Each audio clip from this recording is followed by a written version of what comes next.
안녕하세요. 부동산 상승 하락에 대해서 간단히 비교를 해 보도록 하겠습니다.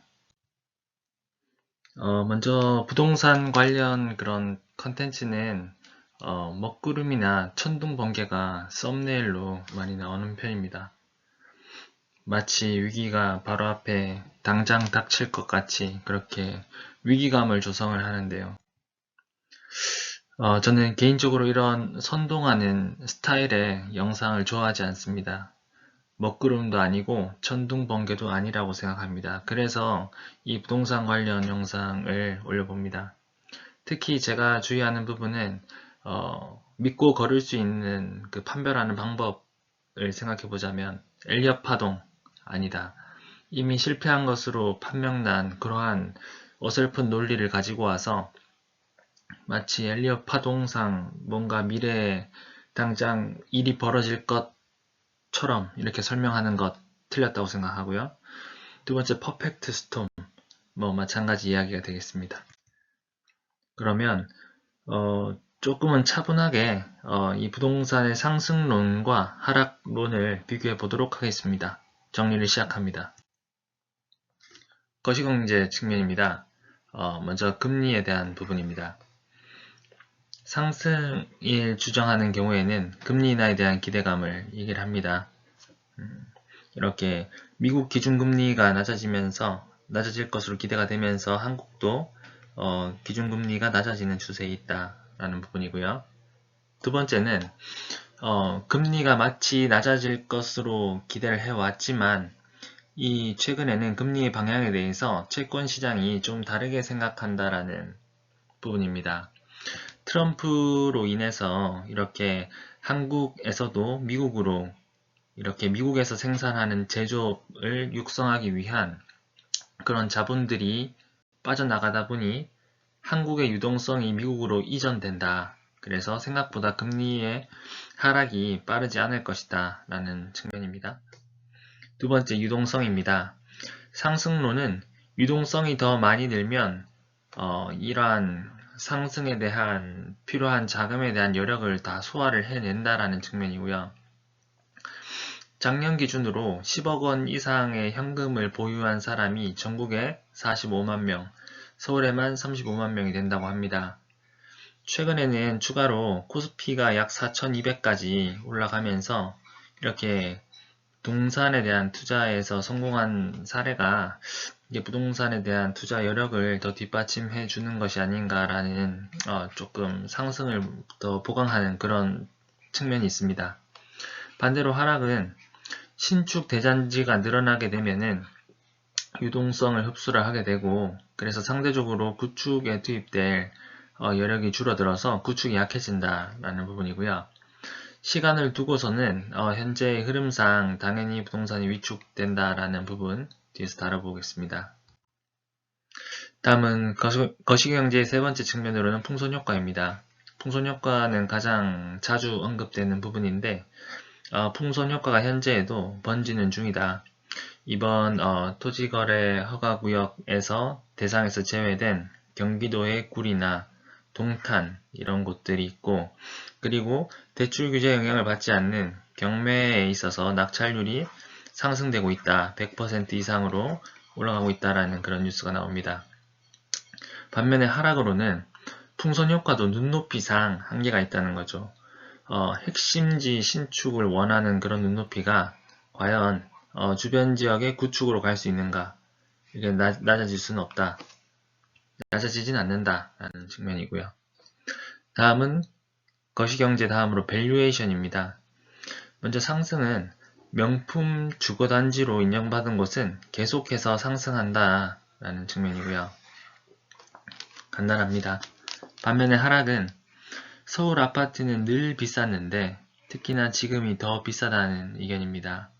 주택과 상가를 비교했을 때 주택시장이 많이 오른 반면에 상가는 연 3% 정도 수익률이 누계로 나타난다는 거고요. 그래서 서울의 집값 상승률은 심지어 M2의 증가율보다 더 높다. 그리고 현재 기준금리보다 서울 부동산의 수익률이 더 낮다. 어떻게 기준금리보다 더 낮은 수익률로 투자를 할 수 있는가 라는 부분이 있습니다. 밑에 그래프를 보면 잠실도 마찬가지고 강남도 마찬가지인데 전세가율이 계속해서 내려가고 그 전세 갭이 더 올라가는 측면입니다. 그래서 전세 가격 대비 매매 가격이 현저하게 상승하는 폭을 보여준다. 그래서 아파트는 지금 밸류에이션상 비싸진 상태다라는 측면입니다. 다음은 시장 분위기입니다. 전망으로는요. 상승론은 규제 강화가 계속되다 보니 점점 더 강한 규제가 일어나고 그것 때문에 또 새로운 규제가 나타날 것이라는 불안감으로 인해서 단기간 큰 상승이 일어났다는 측면입니다.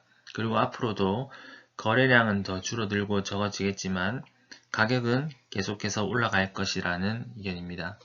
반대로 하락은 현재 시장은 위축된 것이 맞고 15 대책을 통해서 시장은 위축된 것이 맞고 올 겨울경에는 부동산 시장의 분위기가 더 나빠질 것이다.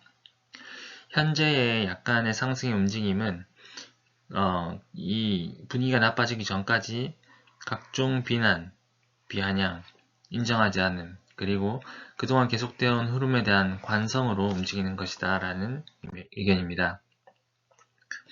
기타 분위기로는 이념이 현재 경제를 손상시키고 있다. 이념이 정책을 만들고 그 정책을 통해서 경제에 자연스러운 그러한 역학을 작동 원리를 부정하면서 그렇게 통제를 들어간다라는 측면이고요. 반대로 하락은 원천적으로 현재 부동산 규제를 할 수밖에 없는 그 사유 측면입니다. 부동산이 대한민국을 좀먹고 있다고 표현을 했습니다. 그리고 근본적으로 저출산과 양극화에 대한 해소가 필요하다. 역사적으로도 양극화는 항상 민중 반란이 일어났던 주요한 계기였었습니다. 양극화가 심화되다 보면 어느샌가는 소요가 일어날 수 있을 정도로 그렇게 사회적인 불균형이 형성되는 거라고 볼 수 있겠습니다. 다음은 공급 측면입니다. 예상 물량에 대한 건데 상승은 간단합니다.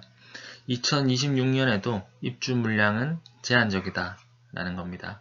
항상 서울은 신규 입주 물량이 부족하다는 지적을 받습니다. 반대로 하락은 2016년의 입주 물량은 29,000세대가 된다 라는 겁니다. 일부 통계에서는 9,600세대로 표현된 자료도 있고 그리고 7,700세대로 표현된 자료도 있습니다. 가져와 봤는데 하지만 민간 기관 숫자는 안 맞는 경우가 있다. 29,000세대가 맞다는 거고요. 그리고 현재 내년에 공급되는 물량은 29,000이지만 이 면면을 들여다보면 10년 전보다는 한남동이나 좋은 입지에 그런 신축 물량들이 포함되어 있다라는 것입니다. 질적으로 나쁘지 않다라는 겁니다. 다음은 공급 정책에 대한 부분입니다. 먼저 상승은 135만 호의 공급 공약이 공감이 되질 않는다. 과거 모아타운이나 각종 공약들이 공약 대비 현재 지켜져온 실적을 봤을 때는 과연 이 숫자가 과연 현실성이 있는 숫자인지 의문이라는 그런 측면이고요. 그리고 좀 더 길게 봐도 2028년까지는 공급 물량이 나오지 않는다라는 이야기입니다. 반대로 하락은 공급 대책이 집값을 잡았던 사례는 없다. 그리고 꼭 신규 주택뿐만 아니라 기존 주택을 되파는 매도 물량 또한 공급 물량에 해당된다는 측면입니다. 다른 한편의 공급 상승론을 살펴보면 현재 그 이재명 정부의 정책은 문재인 정부의 연장이라는 시장 판단이 있다는 것입니다. 현재 여건은 오히려 문재인 정부 때보다 더 안 좋다. 문재인 정부 때는 3년 뒤에서나 이렇게 부동산 정책들이 펼쳐졌는데 지금 이재명 정부는 출범 5개월 차부터 벌써 이렇게 부동산 관련 이슈가 커지고 있으니 현재 더 여건이 좋지 않다라는 거고요. 그리고 이런 노도강이나 이렇게 금관구에서는 상대적 박탈감을 느끼고 있다. 분노와 좌절을 느끼고 있다고 하는데, 이러한 부분은 5개월 만에, 정권 출현 5개월 만에 이러한 박탈감에 대한 신호가 강하게 나타나는 것은 문정부의 누적된 반응이다 라는 내용입니다. 반면에 하락론을 뒷받침하는 관련 근거로는 여전히 서울 시민의 53%는 무주택자라는 점입니다. 진정한 서민을 위한 그런 정책은 무주택자의 입장을 기준으로 수립된다라는 그런 부분이고요. 현재에 나타나는 그러한 각종 여론에서 부정적인 그런 반응들은 갭 투자자들의 불만이 클로즈업 된 것이다 라는 지적입니다. 토지의 적용은 실상으로는 갭 투자가 되냐 안 되냐의 문제이다 라고 보는 겁니다. 다음 공급에 이어 수요 측면입니다. 수요는 상승 측면에서 결국에는 서울로 들어오는 수요는 계속된다는 점입니다. 아무래도 양질의 일자리가 서울에 몰려있다 보니 양질의 일자리가 힌트다 라는 겁니다. 반대로 하락론은 수요의 조절이 정책적으로 개입할 수 있는 아주 중요한 영역이다 라는 겁니다. 다음은 대출 규제입니다. 상승론은 대출 규제가 집값을 잡는데 효과가 없다는 입장입니다. 전세의 대출을 낮추면 오히려 서민이 피해를 본다. 규제를 적용하려면 부자들은 어차피 여유가 많기 때문에 크게 피해가 보는 것이 없는 반면 뭔가 규제를 하는 순간 서민이 피해를 본다. 그래서 규제는 적용에 한계가 있고 따라서 대출 규제는 효과가 없다 라는 입장이고요. 반대로 하락은 대출 규제가 효과가 있다는 입장입니다. 효과가 있는 걸 넘어서 전세 대출이야말로 암덩어리이고 집값 상승의 주범이라는 의견입니다. 결과적으로 많은 사람들이 대출을 내지 못하면 소득을 모아서 투자를 해야 된다 라는 부분이고요. 그러면 그동안 왜 효과가 없었냐 라고 봤을 때 그동안은 대출 규제를 해도 일부 창구에서 일부 은행에서 항상 빠져나갈 수 있는 여지가 있었다. 빈틈이 있었다는 지적입니다. 대통령의 의지는 확고하나 그러한 관료들이 이렇게 과연 정말 집값을 잡는 것을 원하는 것이 맞는지 의심이 들 정도로 항상 어떠한 창구는 열려 있었다는 겁니다. 그래서 이 창구만 닫아주면은 대출 규제가 더욱더 실효를 발휘할 수 있다는 의견입니다. 올해 3번의 정책이 있었습니다. 6월, 9월, 10월 3번 있었는데 9월 7일 대책을 크게 봤을 때는 대출 규제를 강화하고 공급을 확대하고 시장 질서를 강화한다는 내용이 있었습니다.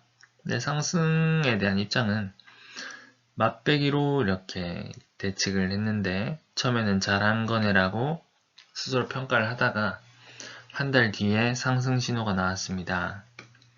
그래서 여론조사에서도 서울시장에 대한 여론조사에서도 여당이 좀 불리하게 나타났는데요. 이 상승뿐만 아니라 하락 쪽에서도 9.7 대책은 물풍선 대책이다라고 평가를 하고 있습니다. 다음은 가장 최근에 있었던 10, 15 대책입니다. 상승에서는 상대적 박탈감, 분노, 좌절이 있었습니다. 서울 전역을 묶었기 때문이고 아직 큰 상승의 기운이 없었는데 같이 묶이게 된 노도강 쪽에서 이렇게 지적이 크게 나오고 있습니다. 그래서 내년 지방선거를 앞두고 여론이 좋지 않은 상태입니다. 하락과 관련돼서 정상화, 하락이 아니라 정상화라고 이렇게 말씀도 하십니다. 이런 측면에서 이 대책을 바라보자면 이번에는 정말로 불장은 잡아야 된다라는 의지적으로 예상을 뛰어넘는 전역에 대한 투기과열지구, 조정대상지역, 토지거래 허가구역을 확대 적용한 것이다. 그리고 풍선 효과를 감안해서 사전적으로 이렇게 모든 지역을 묶어줌으로써 이러한 부동산 논리에 대한 선제적 대응을 한 것이다 라는 측면입니다. 그러면 올해 3번의 정책에 이어서 앞으로 어떤 추가 정책 가능성이 있는지를 살펴보겠습니다. 먼저 공공공급입니다. 분양가 반값 공급에 대한 얘기가 나옵니다.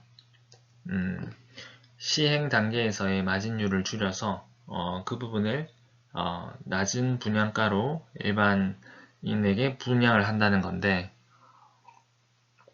공공기관에서 시행을 해야 그러한 측면이 달성이 가능하겠습니다. 근데 상승론에서는 특정 세대에 대해서 물량에 대해서 분양가를 반값 공급을 하더라도 나중에 결국에는 그 로또를 받은 사람이 그 아파트가 주변 시세를 따라오는 거지, 큰 틀에서 주변 시세가 이 반값 공급 물량 때문에 영향을 받아서 같이 내려가고 하는 것은 아니다 라는 이야기고요. 반대로 하락론 쪽에서는 반값 공급이야말로 실효가 있다. 공공기관이 시행하되 LH아파트, 휴먼시아 이런 브랜드를 쓰는 것이 아니라 정상적으로 각 건설사가 가지고 있는 자체 브랜드를 사용하는 방식의 그런 공공시행으로서 그동안 우리가 알고 있는 공공시행에 대한 부정적인 그런 이미지를 탈피하는 그런 방향이라고 하겠습니다. 다음은 보유세 강화입니다. 보유세 강화는 이미 사회적 합의가 어느 정도 된 것처럼 이렇게 자주 얘기가 나오고 있고요. 보유세를 강화하는 것도 여전히 부동산 상승론자 측면의 입장에서는 그 비용 상관없다. 어차피 임차인에게 백투백으로 물려지는 부분이기 때문에 결국에는 임차인의 비용이 증가하게 되는 부분이다. 그래서 보유세를 강화하는 것은 임대인에게는 큰 타격이 없다 라는 부분이고요. 그 다음 하락론자는 보유세를 강화하면은 소득이 없이 은퇴 이후에 주택을 보유해서, 고가의 주택을 보유해서 이렇게 생활을 해 나가시는 분들도 있는데, 그런 부분들이 현금 흐름이 이렇게 막히게 되면은 보유를 포기하고 다시 낮은 쪽으로 갈아타기를 한다거나 그러한 매도 물량이 나올 수 있다라는 측면입니다. 이렇게 보유세 강화는 결국에는 응능주의에 기반한다고 볼 수 있고요. 다음은 양도세 완화입니다. 보유세 강화는 어느 정도 컨센서스가 마련되어 가는 반면에 양도세 완화에 대해서는 아직 가능할지에 대해서 의견이 분분합니다. 상승론자는 여전히 양도세는 못 내린다. 결국에는 서민들이 반발한다. 대출 규제를 해도 서민들이 피해를 보고 양도세를 내린다고 해도 서민들이 반발할 거기 때문에 상승론자들의 모든 근거의 중심에는 서민이라는 개념이 들어가 있습니다. 반대로 하락론자는 양도세 완화는 시행할 수 있다. 그동안 양도세 완화를 하지 못했던 거는 이렇게 대중에 대한 설명을 못했기 때문에 그런 것이다. 그동안 어느새부턴가 이 부동산에 대한 정책이 이렇게 서로 이렇게 취지와 내용을 잘 설명해서 이렇게 설득적으로 가는 것이 아니라 통지 방식으로 일방적으로 이렇게 고지를 하다 보니까, 그리고 반응을 살펴보고 하는 방식으로 가다 보니까 그런 부분들은 실제로 문제 제기를 할 수 있는 부분이다 라는 측면입니다. 그래서 비상구를 열어준다면 양도세 완화는 시행이 가능하다 라고 보는 것이 하락론자 측면의 입장입니다. 자, 이상으로 오늘 간단하게 부동산 상승론과 하락론의 주요 관점에 대해서 살펴보았습니다.